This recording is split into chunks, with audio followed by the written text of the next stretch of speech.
তো বন্ধুরা কেমন আছেন আপনারা সবাই? আশা করি সকলে ভালো আছেন। তো দেখুন সামনে আমাদের যে WBSSC গ্রুপ ডি এবং সি এর যে নন টিচিং স্টাফের যে এক্সাম আছে সেটাকে লক্ষ্য রেখে আমরা ক্লাস করছি। তো সেখানে একটা টপিক ইনক্লুড করা হয়েছে কারেন্ট ইকোনমিক অ্যাফেয়ার্স। সেখান থেকে আগের দিন আমি একটা ক্লাস দিয়েছি এবং আজকে তার দ্বিতীয় ক্লাস। আজকে গুরুত্বপূর্ণ 50টি কোশ্চেন আলোচনা করব। তো চলুন সরাসরি ক্লাসে ঢুকে যাওয়া যাক। তো দেখুন প্রথম কোশ্চেন কি বলছে, ভারতের বৃহত্তম PSU ব্যাংক কোনটি? PSU মানে হচ্ছে বলছে পাবলিক সেক্টর আন্ডারটেকিং, মানে পাবলিক সেক্টর ব্যাংক বলতে পারেন। মানে এখানে গভর্নমেন্টেরও শেয়ার আছে আর প্রাইভেট অর্গানাইজেশনেরও শেয়ার আছে। তো সেটাকে পুরোপুরি সরকারি নয় আবার পুরোপুরি বেসরকারিও নয়, এটাকে বলছে PSU। তাহলে ভারতের বৃহত্তম PSU ব্যাংক আপনারা সকলেই জানেন যে SBI। তাহলে অপশান নাম্বার বিতে আমরা পেয়ে যাচ্ছি SBI। এই অপশান নাম্বার এ হচ্ছে SBI হচ্ছে আমাদের সঠিক অ্যান্সার। পরবর্তী কোশ্চেন কি বলছে দেখুন, ভারতের বৃহত্তম প্রাইভেট সেক্টর ব্যাংক কোনটি? প্রাইভেট সেক্টর ব্যাংক বলতে এখানে পুরোপুরি প্রাইভেট সেরকম ব্যাংকের কথা বলছে, যেমন আমরা জানি Axis bank, HDFC bank, Kotak bank, এইসব আরও অনেক ব্যাংক আছে, এগুলো হচ্ছে প্রাইভেট ব্যাংক। তো তাদের মধ্যে সবথেকে বৃহত্তম ব্যাংক হচ্ছে HDFC ব্যাংক। তাহলে অপশান নাম্বার ডি এখানে হয়ে যাচ্ছে সঠিক। আচ্ছা, পরবর্তী কোশ্চেন, 14টি রাষ্ট্রায়ত্ত ব্যাংকের জাতীয়করণ হয় কোন সালে? এটা হয়ে যাবে 1969 সালে। অপশান নাম্বার সি এখানে সঠিক হচ্ছে। বর্তমানে ভারতে PSU ব্যাংকের সংখ্যা কত? তো আপনারা জানেন যে আগে অনেকগুলো ব্যাংক ছিল, সম্প্রতি কিছুদিন আগে 2019-এ বোধ হয় তো কিছু ব্যাংক একসাথে মার্জ করা হয়েছে। যেমন দেখবেন যে ইন্ডিয়ান ওভারসিজ ব্যাংক, তারপরে হচ্ছে ইউনিয়ন ব্যাংক, তারপরে হচ্ছে PNB ব্যাংক, এগুলো সব মিলিয়ে একসাথে একটা ব্যাংক করা হয়েছে PNB ব্যাংক। এরকম কানাডা ব্যাংক, SBI ব্যাংক, এরকম কিছু ব্যাংক করা হয়েছে। তো এখন মোটামুটি রাষ্ট্রায়ত্ত ব্যাংক আছে, PSU ব্যাংক আছে 12টি। তাহলে অপশান নাম্বার সিতে আমরা পেয়ে যাচ্ছি 12। পরবর্তী কোশ্চেন কি বলছে, PM সূর্যঘর মুক্ত বিজলি যোজনা কত সালে চালু হয়? এটা 2024 সালে চালু হয়। তাহলে অপশান নাম্বার এ হয়ে যাচ্ছে সঠিক। আচ্ছা, PM সূর্যঘর মুক্ত বিজলি যোজনার আওতায় একটি পরিবারকে কত ইউনিট বিদ্যুৎ বিল ছাড় দেওয়ার কথা বলা হয়েছে? তাহলে এখানে হয়ে যাচ্ছে 300 ইউনিট পর্যন্ত একটি পরিবার বিদ্যুৎ বিল ছাড় পাবে এই PM সূর্যঘর মুক্ত বিজলি যোজনার মাধ্যমে। তাহলে অপশান নাম্বার ডি এখানে হয়ে যাচ্ছে সঠিক। আচ্ছা, পরবর্তী কোশ্চেন, PM বিশ্বকর্মা যোজনা কত সালে চালু হয়? PM বিশ্বকর্মা যোজনা 2023 সালে চালু হয়। তাহলে অপশান নাম্বার এ হয়ে যাচ্ছে সঠিক। PM বিশ্বকর্মা যোজনা, পরবর্তী কোশ্চেন, PM বিশ্বকর্মা যোজনা মূলত কাদের আর্থিক সাহায্য করে? তাহলে এই PM বিশ্বকর্মা যোজনা কাদের সাহায্য করে সেটা আপনাকে জিজ্ঞাসা করছে। তাহলে এখানে অ্যান্সার হয়ে যাবে অপশান নাম্বার বি, প্রথাগত কারিগরি শিল্পী।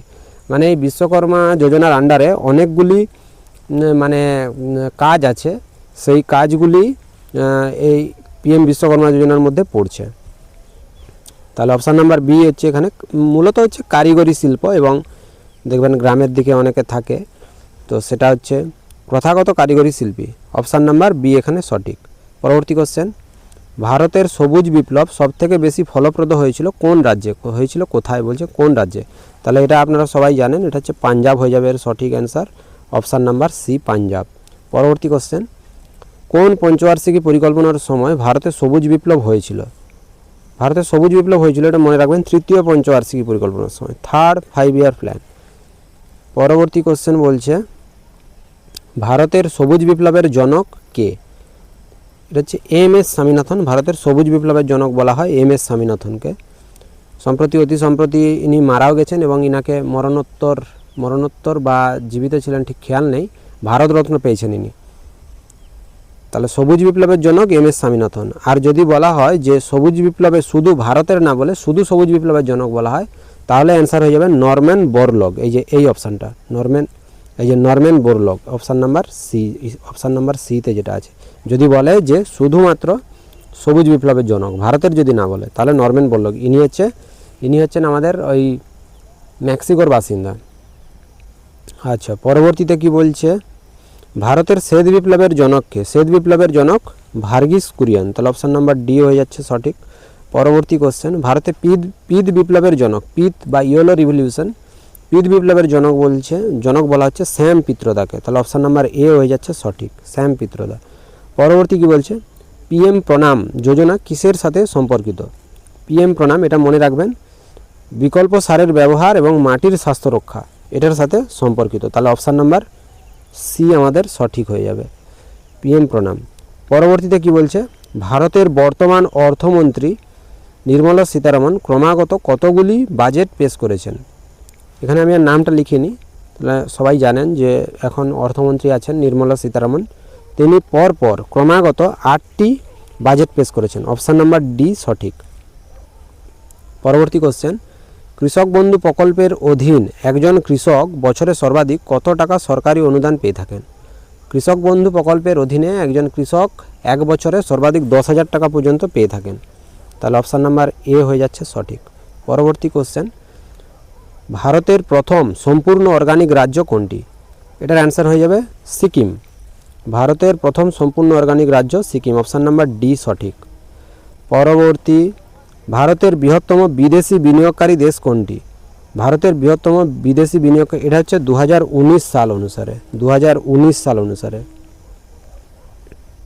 2019 সালের রিপোর্ট অনুসারে ভারতের বৃহত্তম বিদেশি বিনিয়োগকারী দেশ হচ্ছে সিঙ্গাপুর, অপশান নাম্বার সি হচ্ছে সঠিক। পরবর্তী, গরিবি হটাও কোন পঞ্চবার্ষিকী পরিকল্পনার স্লোগান ছিল।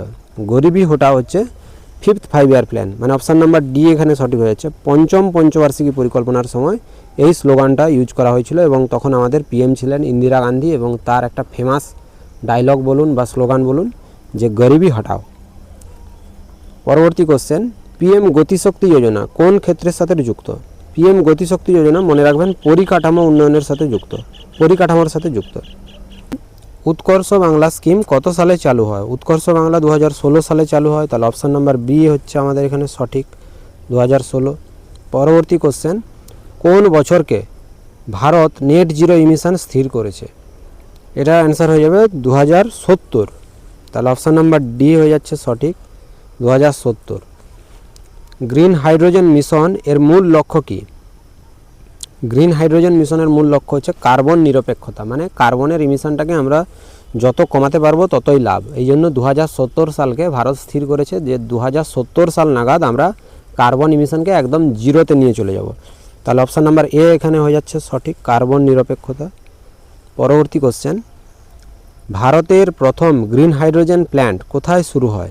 ভারতের প্রথম গ্রিন হাইড্রোজেন প্ল্যান্ট শুরু হয় গুজরাটে, তাহলে অপশান নাম্বার ডি হয়ে যাচ্ছে এখানে সঠিক, গুজরাট।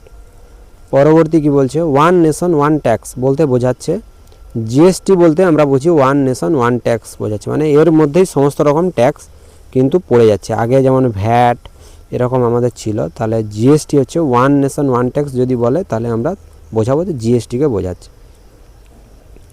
পরবর্তী কোশ্চেন, পঞ্চায়েতি রাজ ব্যবস্থায় অর্থ বরাদ্দ করে কোন কমিশন। এটা হয়ে যাবে স্টেট ফিনান্স কমিশন, তাহলে অপশান নাম্বার এতে আছে স্টেট ফিনান্স কমিশন।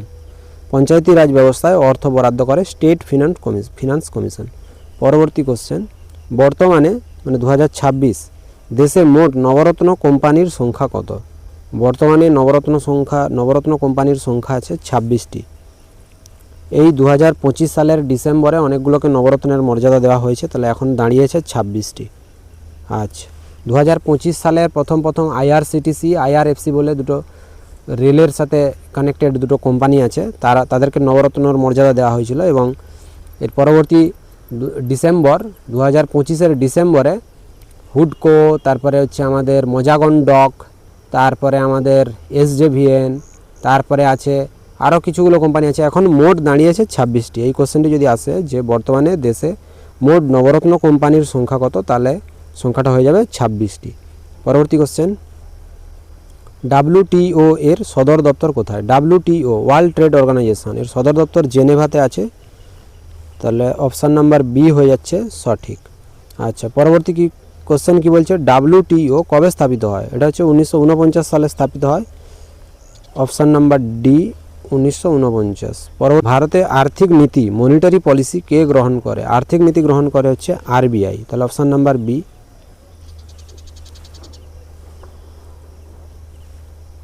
RBI সঠিক।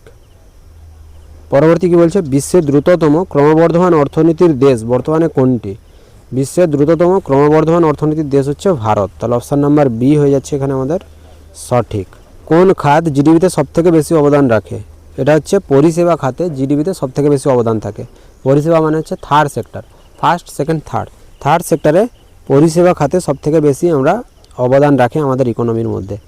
সবথেকে বেশি লোক কাজ করে কিন্তু প্রাথমিক ক্ষেত্রে, মানে কৃষি ক্ষেত্রে সবথেকে বেশি লোক নিয়োগ, মানে লোক জড়িত কোন ক্ষেত্রের সাথে, যদি বলে যে ভারতে সবথেকে বেশি লোক জড়িত কোন ক্ষেত্রের সাথে, তাহলে অ্যান্সারটা হয়ে যাবে কৃষি ক্ষেত্র বা প্রাথমিক ক্ষেত্র। কিন্তু যদি বলে যে ভারতের জিডিপিতে অবদান রাখে সবথেকে বেশি কোন ক্ষেত্র থেকে অবদান সবথেকে বেশি রাখে কে, তাহলে সেটা হয়ে যাবে পরিষেবা ক্ষেত্র বা সার্ভিস সেক্টর বা টার্সিয়ারি সেক্টর। তাহলে হয়ে গেল। পরবর্তী কোশ্চেনে বলছে ভারতে কোন খাতে সবথেকে বেশি লোক নিয়োজিত, যেই কোশ্চেনটা বলছিলাম, তাহলে এটা হয়ে যাবে কৃষিক্ষেত্র। তাহলে অপশান নাম্বার সি, কৃষিক্ষেত্রে সবথেকে বেশি লোক নিয়োজিত আছে, কিন্তু সবথেকে বেশি জিডিপিতে অবদান রাখে হচ্ছে পরিষেবা ক্ষেত্র। পরবর্তী কোশ্চেন, দুয়ারে সরকার কর্মসূচি কবে শুরু হয়? দুয়ারে সরকার 2020-তে শুরু হয়। আমাদের করোনা পিরিয়ডে আমরা সবাই দুয়ারে সরকারের সাথে খুব পরিচিত। তাহলে দুয়ারে সরকার 2020 রাখবেন। যে শিক্ষাশ্রী প্রকল্প কবে শুরু হয়? 2014 সালে শুরু হয়।